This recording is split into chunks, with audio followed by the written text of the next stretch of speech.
Hello and welcome to another episode of Monday BJJ with me, your host, Brian. In this video, it's going to be a little different. I kind of cut out all the stuff that wasn't action, so just a lot of action here. Basically, every time we changed position, so knee on belly to taking my back, and then from the back to the choke, that's pretty much all you're going to see. I think it'll make the video a little more exciting and also a bit shorter, so hopefully you're not having to spend too much time watching terrible things happen to me, like getting choked right in front of the camera. So there I had back mount, and then he rolled me off to the side because I wasn't balanced well enough. He passes my guard then back into the knee on belly, comes into a mount. I think he choked me eventually, but it happened off camera. There I give a creepy look to the camera, and he's working on just applying a lot of top pressure to me. He keeps going back to the knee on belly because he knows I don't like it, which is a pretty good strategy. And I think we reset eventually. And here I don't know what I was trying to do by grabbing his head. I don't think that was a very good move. And yeah, it gets me in another bow and arrow that finishes me. So now I'm rolling against a brown belt, and I thought that was a pretty cool little way to go from neutral to a guard pull. So, and then that was a pretty nasty choke that he got me in. And there was a neat little foot trip that he did to me. And then here he does a much better version of the pass that I usually try to do. And then I like how he brings his knee in behind and just kind of pushes me up onto my side to really help enable taking the back, and then moving backwards to pull someone out of the sitting position is really cool. And so there I go to push off the knee on belly, and he immediately arm bars me. And then there's another cool trip to watch. And so here he's taking my back again. Another choke kind of from north-south, but yeah, turns into more of a side control choke. And so here I try to do kind of the same pass to him, and I think he kind of lets me. And then here he tries to sweep me a little bit, and I actually do manage to maintain balance for a second before he goes back the other direction and finishes the sweep. So here we're back to knee on belly. I try to roll. I do complete a roll.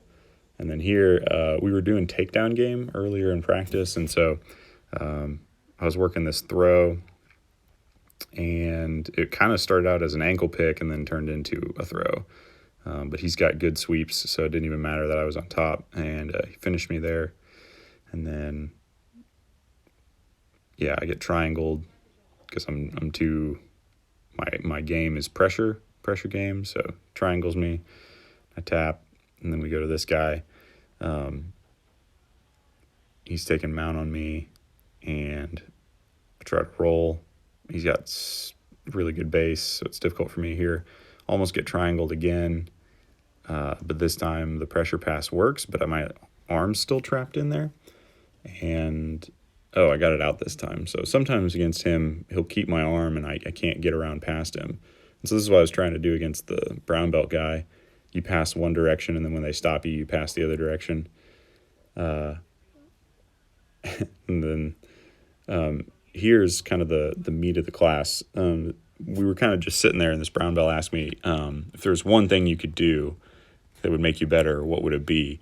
And I have a lot of trouble with, apparently it's called open guard passing. So that's getting around somebody's guard when they haven't really made contact with you yet. So here he's showing me if the person hasn't made contact with you with their legs, you can push their legs, around, and as long as their feet are more straight out, they don't have a lot of strength to fight you with. And then here was another pass that he was showing me, and it's one hand kind of inside on their hips, pinning their hips, and then the other one on their knee, and you can pass to one direction until they start to stop you with their hands, and then you circle back the other direction. It makes their hand weak, and then by straightening your arm, it helps get their legs out of the way, and helps you execute that pass. And so he just demonstrated on me a couple of different times, and then let me do it to him a couple of times.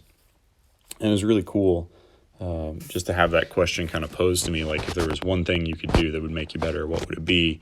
Because I guess I don't spend a lot of time thinking about that. As a white belt, a lot of times you think, well, there's, so much I need to improve to be better, that you don't think, well, maybe what's just the next thing that I need to work on being better at. If I could do this one thing better, it would maybe make my whole game better. So it was really cool to kind of get that perspective and try to think that way instead of just thinking, okay, I've got to try to learn everything all the time. It's like maybe just start with one thing and get good at that, and then do that. And so, yeah, you can see here my movements are a lot slower and just like weaker in general than what his were. And then, yeah, here a couple other guys came over and started to watch it, and so he kind of helped demonstrate it again to them. And I think I had like a neck cramp for pretty much the rest of the week after this. So yeah, there's the arm bar from that sort of same position, which is pretty slick. But I like it because the way he's showing it, obviously he shows it very slow and controlled. And this is later on in the night, and I'd already kind of gassed out. I stayed probably way longer than I should have, so I was doing some really bad rounds at this point against some quite a bit better people. So I hope you enjoyed the video. Please give it a like and a subscribe and follow along. See you later. Bye.